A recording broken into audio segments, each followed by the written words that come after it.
N'eziokwu gentleman Mike Ejaegha bụ wafọ Igbo, egwu ya ga-adịgide n'ụzọ pụrụ iche maka na egwu niile ọ kụrụ bụ egwu o ji kọrọ ndị mmadụ akụkọ ịmụta ihe n'ụzọ ego na n'ụzọ na-atọ ụtọ nke pụrụ iche nke ukwuu.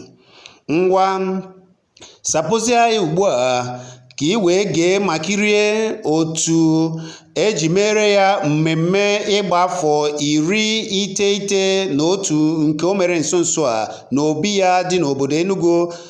Lekwanụ mmemme gentleman Mike Ejaegha, nwoke akụkọ n'egwu, nwoke gụrụ omekagụ, nwoke gụrụ n'ụwa mgbede ka mma.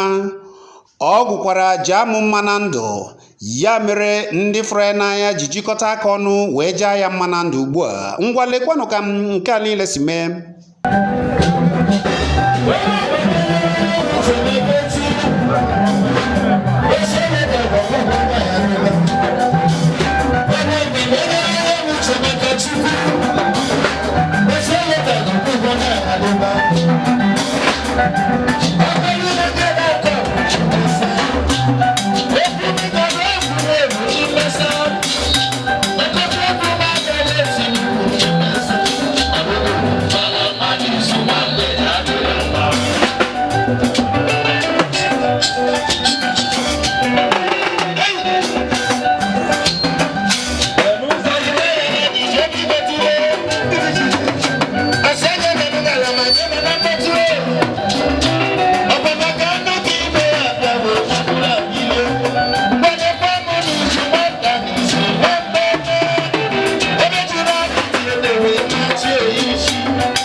adịgo njide